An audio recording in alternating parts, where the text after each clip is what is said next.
തനിച്ചിരിക്കുന്നത് ഏറ്റവും നല്ലതാട്ടോ. കാരണം ഇടയ്ക്കൊക്കെ നമ്മൾ ഒറ്റപ്പെട്ടു പോകുന്നത് ഏറ്റവും ബെറ്ററാണ്. കാരണം നമ്മുടെ കൂടെ ആരുമില്ല എന്നൊരു തോന്നൽ വരുമ്പോഴാണ് പലപ്പോഴും പല വ്യക്തികളെയും ഒറ്റയ്ക്ക് അല്ലെങ്കിൽ തനിയെ ജീവിക്കാൻ പഠിപ്പിക്കുന്നത്, അല്ലേ? എൻ്റെ ജീവിതത്തിൽ ഉണ്ടായിട്ടുണ്ട്, നിങ്ങൾക്ക് അങ്ങനെ അനുഭവം ഉണ്ടായിട്ടുണ്ടാവും. ഈ ഭൂമിയിലേക്ക് വരുന്ന ഓരോ വ്യക്തികളും, വരുന്നവരാണെങ്കിലും പോകുന്നവരാണെങ്കിലും ആരും കൂടെ വരാറില്ല. എല്ലാവരും ഒറ്റയ്ക്ക് വരുന്നു പോകുന്നതൊക്കെ. ഞാൻ പലപ്പോഴും എൻ്റെ മനസ്സ് വേദനിക്കുന്ന സമയത്ത് എൻ്റെ അടുത്ത് ആരെങ്കിലും സംസാരിക്കാൻ വരുമ്പോൾ ഞാൻ പറയാറുണ്ട്, പ്ലീസ് എന്നെ ഒറ്റയ്ക്ക് വിടാമോ, എന്നെ വെറുതെ വിടാമോ, ഞാൻ ഒറ്റയ്ക്ക് ഒന്ന് ഫ്രീ ആയിട്ട് ഇരുന്നോട്ടെ. ഞാൻ പറഞ്ഞിട്ടുണ്ട്, നിങ്ങൾക്കും, ഞാൻ മാത്രമല്ല, അത് നിങ്ങളും അങ്ങനെയൊക്കെ പറഞ്ഞു കാണും, അല്ലേ?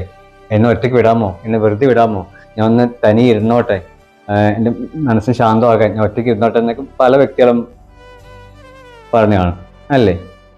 അത് ശരിയാണ്. തനിച്ചിരിക്കുമ്പോൾ നമുക്കൊരു പ്രത്യേക ഒരു സുഖമല്ലേ? എന്ത് സുഖം നമുക്ക് കിട്ടുന്നത്? നമ്മൾ മാത്രമേ എന്നുള്ള തിരിച്ചറിയേണ്ട സുഖം, അല്ലേ? കാരണം എല്ലാവരും ഒറ്റപ്പെട്ട് പോകണം. ഒറ്റപ്പെട്ട് പോകുമ്പോഴാണ് നമുക്കതിൻ്റെ ഒരു ഫീലിങ്സ്, ഒരു സുഖം നമുക്ക് അനുഭവിക്കാൻ സാധിക്കുകയുള്ളൂ, അല്ലേ? വരുമ്പോൾ നമ്മൾ ഒറ്റയ്ക്ക് വരുന്നു, പോകുമ്പോൾ ഒറ്റയ്ക്ക് പോകുന്നു.